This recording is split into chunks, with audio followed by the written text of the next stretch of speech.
Hey, this is Brian Slagle from Middle Blade Records again. So here is now part two of my talk with Lars. You get to hear some more stuff about the early days, and of course, all you need to know about Kill 'Em All. Early May, something like that. I think we went up to Rochester and started what's called Barrett Alley with the studio. But we were psyched. It was a cool studio. We felt pretty good, and also it wasn't like as then has happened on every record since then. I mean, even Ride the Lightning, the next record a year later, we wrote two of the songs in the studio.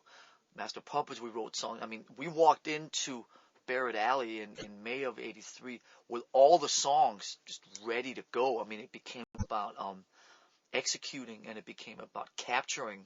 It wasn't necessarily super sort of creative sessions. It's like, oh, what are we doing? And blah, blah. It was just like go in and fucking play and nail it. When you got there, did you guys feel that you were ready to record, or did you feel you needed more time to play out? Like, what was the mindset when you got there and you were getting ready to record? Well, I mean, there was one speed bump along the way. Yeah, well, was, yeah. A little minor speed bump. Yeah, minor wasn't speed there? bump there. Which that was really the first thing that had to be dealt with when we got there, because when we left San Francisco, everything was fine. When we got to New York 10 days later, things were less hunky-dory in the band, and obviously it was the first time that we had all lived together, been sort of locked and sharing a very small amount of space, and we realized, unfortunately, that things were probably not going to work out with Dave.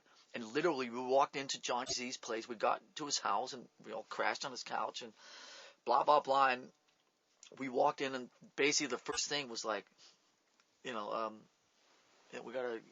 just gotta tell you something. Hi, nice to meet you. How you doing? Nice family, nice kids. So, and Johnny Z was like, it was like, whoa, that was a big shock. So we dealt with that for the first couple of weeks, and then fortunately things worked out well with Kirk, and he got everything quickly and learned it quickly.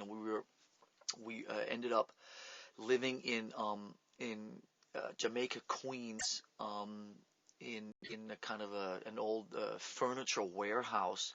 So basically, I think through the month of April, we were hanging in Jamaica, practicing, and working with Kirk, and then playing gigs on the weekends. And but you got to remember that, Johnny Z, God bless him. I mean, he didn't have. I don't mean this disrespectfully whatsoever. He didn't have a lot of experience in doing what he was doing, and so there was an element which we liked. I mean, it was appealing, the kind of make it up as you go along element. You know what I mean? It wasn't like there was a plan. It wasn't like, here's this and come out and you're going into the studio on this and this date, and here, it was very sort of haphazardly, just sort of like making it up as we were going along, because it was a new experience for all of us. And I think that was part of the reason that we really got on so well with him, was we were kind of in this together. You know, and it wasn't like him and us. It was like we're all doing this together, and we sort of believed in each other, and it was a pretty cool shared experience. Yeah, we get into the studio recording. What I remember of the place, we were on different levels. I don't know if that's exactly accurate, but I remember not being able to see Lars while I'm playing, and that was a little frustrating. The drum room was somewhere else, and we're obviously used to being each other's faces.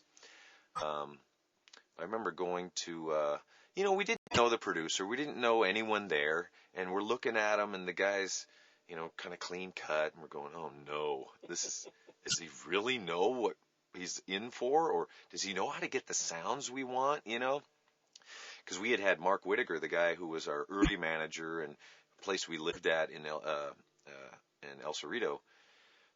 He was doing, engineering school, so he was helping with the sounds, and he helped with. There was a demo after the No Life Till Leather that had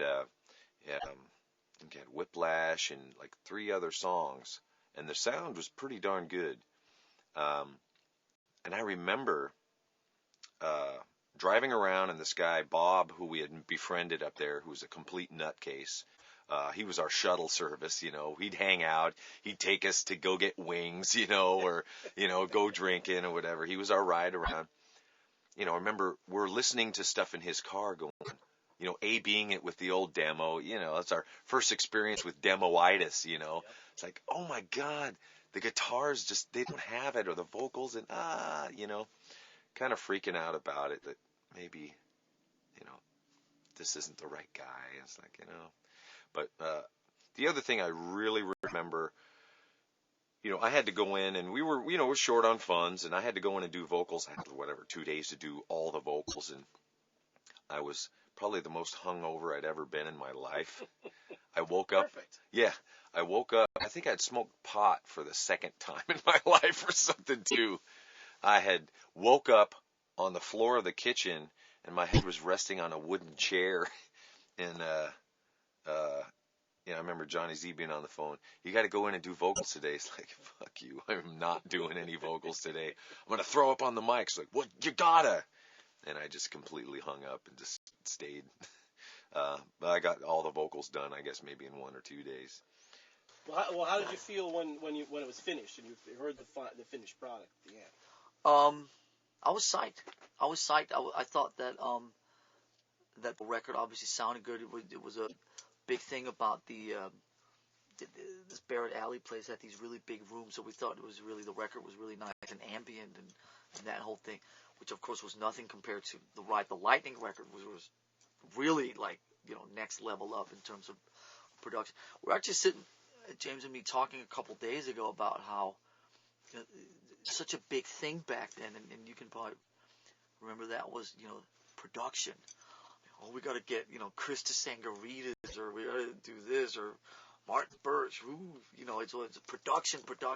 The sounds. It's like now you just fucking go in and play, and I mean it's almost like you're trying to play it down now. You just want it to sound like garagey, and you don't want to fuck with it too much. Back then it was like, it was like Def Leppard was on the radio every half hour. Ooh, listen to the kick drum, and I mean I remember sitting there being super psyched about the way it sounded, and and obviously it was also a big step up from the demos in terms of sound and so on. And I remember the first time we held the record, it was down in Jersey right before the Raven tour started, early mid July. I was like, fuck! It was like you're holding a record, your own record, with the word Metallica. That was a pretty big moment.